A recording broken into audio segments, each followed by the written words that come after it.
Hey, welcome to The Explainer. Have you ever, clicked your mouse and wondered, what is actually going on inside that box? Forget all the complicated circuits and wires for a second. Today, we are going to pull back the curtain on how your computer works using a pretty cool and surprisingly simple analogy.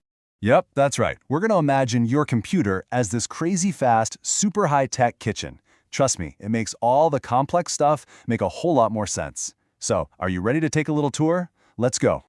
Okay, first up, let's meet the staff and get the basic layout of our digital kitchen. It's a really busy place, for sure, but everything and everyone has a very specific job to do. Right at the very heart of everything is our master chef. This is the CPU, the central processing unit. This is the real brains of the whole operation. Its job is to read every single instruction from a program, think of it like a recipe, and then carry out that step perfectly.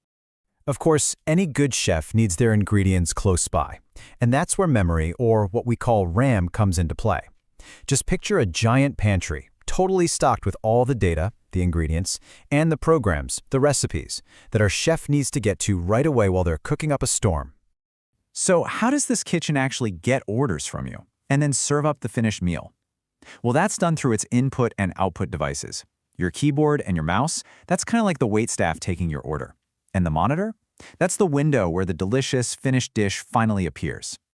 All right, let's get a little deeper. How does our master chef actually, cook? It's not just random activity. No. There is a super precise three-step process that happens for every single little action. But hang on. Before we get to that, you need to know about the chef's personal workspace. Right there on the countertop are the registers. Think of it like a little spice rack. It's tiny, but it's where the most important, most frequently used little bits of data are kept for literally instant access. Super fast. And here it is, the main event, the instruction cycle. Seriously, every single thing your computer does, from just moving the mouse pointer across the screen to loading a huge website, it's all broken down into the simple three-step dance. Fetch, decode, execute. Fetch, decode, execute. And the wild part? This happens billions of times every single second.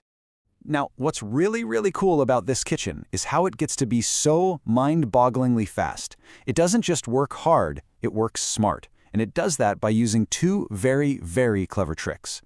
So, trick number one is something called pipelining. See, instead of doing one whole instruction from start to finish before even looking at the next one, the CPU works more like a factory assembly line.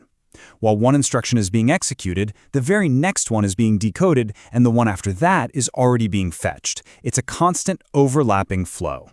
The second trick is even easier to picture. Why have just one chef when you could have a whole team, right? That's multiprocessing. Now, old-school computers did this by having completely separate CPUs. But today's multi-core processors are way smarter. It's like having a single, compact kitchen unit with an entire team of chefs built right inside, all working together in parallel. A truly great kitchen isn't just about pure speed. It also has to be amazing at handling unexpected interruptions and, managing its pantry with what pretty much looks like magic. Seriously, think about it for a second. What happens when you click your mouse while, say, a huge file is downloading? The chef has to stop what they're doing mid-chop to answer the door, right? But how do they do that without completely burning the meal they were working on?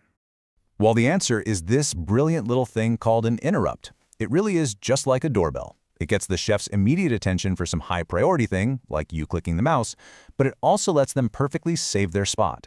They put a bookmark in the recipe, handle the doorbell, and then come right back to the exact spot they left off.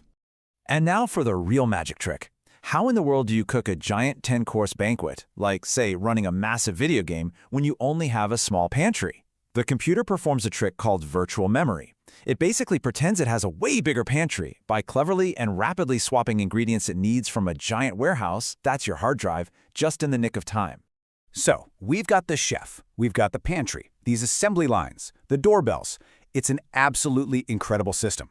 But who is actually running the show? Who coordinates all of this and keeps the whole kitchen from turning into total chaos? So, let's just do a quick recap of our kitchen. We have the Master Chef CPU, we've got the busy pantry, which is the RAM, we have those clever speed tricks like pipelining and the multi-core team of chefs, and of course, the interrupt doorbell for juggling all those different tasks. We've seen all these amazing pieces. And here's the crucial point. None of this just works on its own. The ultimate coordinator, the one who directs the flow of every single order and every single ingredient, that's the operating system. It's the head chef, the kitchen manager. Okay, let me break that down. Deep inside our master chef, the CPU, there's a part called the control unit. It's the part that physically does the chopping and mixing for each tiny step. But the operating system is the true kitchen manager.